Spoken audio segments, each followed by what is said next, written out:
On the line with us is Dr. Mary L. Trump, a Ph.D. from the Derner Institute of Advanced Psychological Studies at Adelphi University. She's taught graduate courses in trauma, psychopathology, and developmental psychology. She writes a column on Substack called The Good in Us, to which I subscribe, and I highly recommend you do too. She's host of the Mary Trump Show podcast on YouTube and author of the new book, The Reckoning, Our Nation's Trauma and Finding a Way to Heal, which follows her previous book about her uncle, Donald Trump, Too Much and Never Enough, How My Family Created the World's Most Dangerous Man.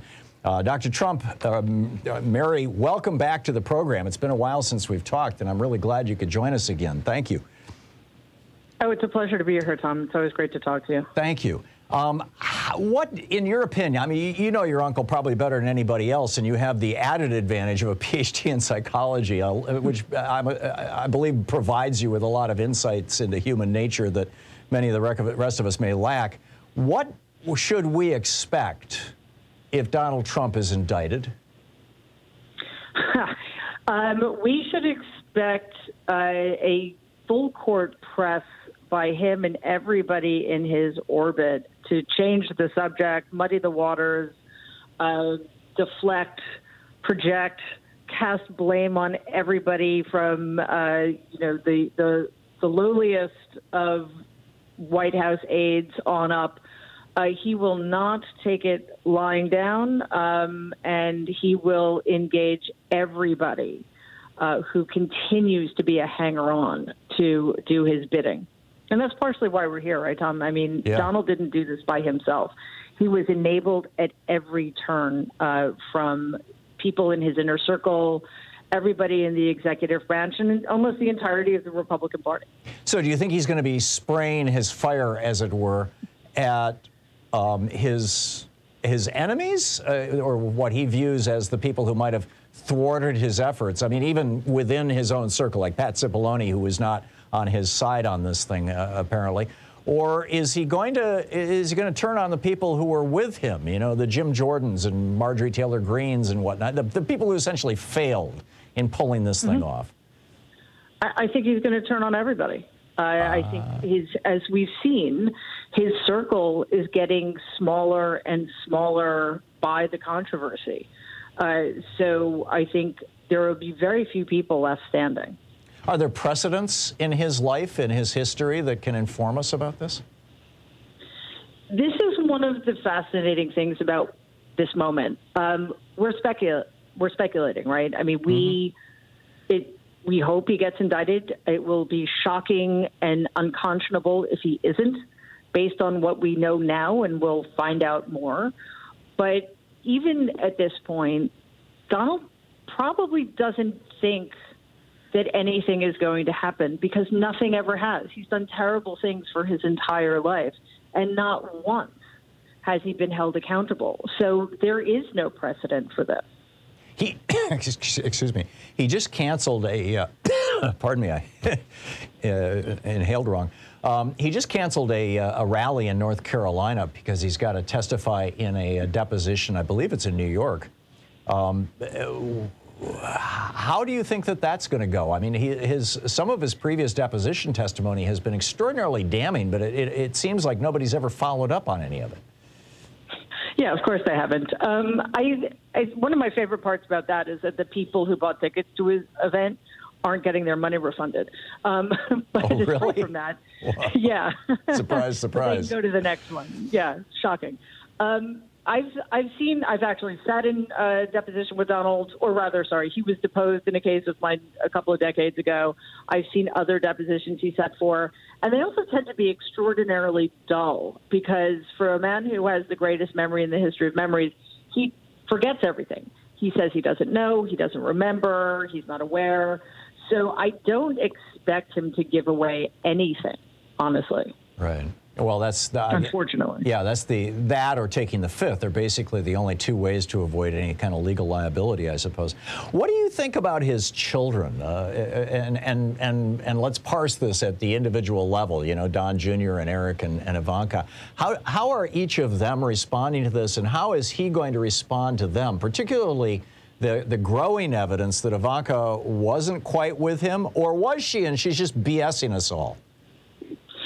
Yeah, the first thing we need to understand about those relationships, the relationships between Donald and his three oldest children, are that on the one hand, they're entirely conditional, which is a pretty awful thing to say about a parent's relationship with his children, and they're also entirely transactional.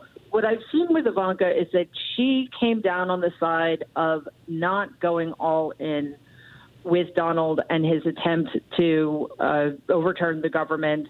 She is trying to have it both ways. I don't think she can. If one of the witnesses yesterday is to be believed, she committed perjury. But she also has been very quiet, and I think Donnie, Donald's oldest son, saw an opening there, and he, on the other hand, has gone all in on supporting Donald, lying for Donald, enabling Donald. And I think right now he is really the only child that Donald believes he can count on. Eric doesn't seem to be that relevant, although I think he is trying to be like Donnie in that regard. Is Eric as dumb? I realize it's not a clinical term, but is he as dumb as he appears? Yeah, I would. It's very interesting. I get asked this question a lot, who's the stupidest? And I still think it's Donnie. But there's very little daylight between the two. Yeah, interesting. There's been some murmurings about, obviously Ron DeSantis wants to run for president, and he's Trump version 2.0 in many regards, only smarter and more ruthless and more focused. And I've seen speculation, and in fact, I've promulgated some of it myself. Although I'm getting less and less, I think the probability is shrinking as Donald Sr.'s fortunes are shrinking. But speculation that DeSantis could pick Don Jr. as his running mate. Don Jr., I believe, is running around the country right now doing rallies and stuff. I mean, he's like behaving like a political candidate. What do you think about the possibility that Don Jr. may have a future in politics, whether it's with DeSantis or in some other direction? I don't think he has any future in politics. The only reason Donald got where he got is because he has, although I hate using this word to describe him, it is true. He has charisma. He has the kind of charisma that doesn't appeal to me or you, but it clearly appeals to tens of millions of people in this country. Donnie doesn't have that. He doesn't have the connections. He doesn't have the 40 years of media propping him up. And, his power is largely reflected power that he gets from Donald. If Donald weren't around, nobody would have any interest in what Donnie says. And I also think that if Donnie wanted to end his relationship with his father, it would be to work with Ron DeSantis. Oh, yeah, good point. Is this politics? Is politics the most successful grift that Donald Trump has ever engaged in? I mean, you've been observing his grifts for your whole lifetime. You were the victim of one of his early ones. Yeah, that's a really interesting way of putting it, but I think you're right. Just look at how much money has been raised off of the big lie, off of the insurrection, and it's all fraud, or mostly fraud. Based on actions he claimed he was going to take if people threw money at him, but then ultimately did not take. So the thing about this particular grift is he has many more marks. There's a couple 100 million of us paying taxes that went directly into his coffer. And it's sort of endless, and it costs him nothing. There are no risks for him, or there weren't any, I should say, when he was in office. And so far as a potential candidate, there haven't been any. What has he raised? $250 million? Yeah, three-quarters by some estimates.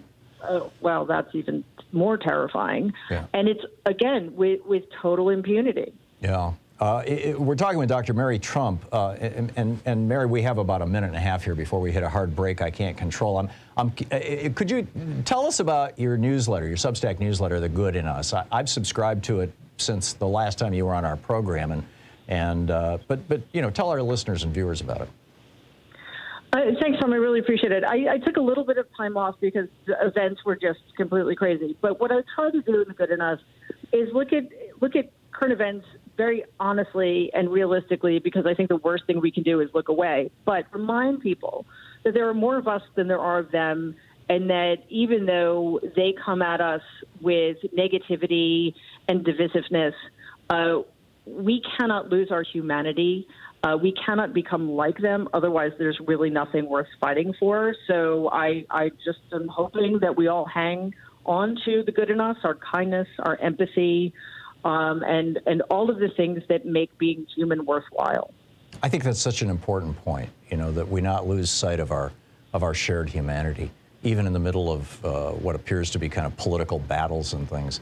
The website for that, by the way, is marytrump.substack.com.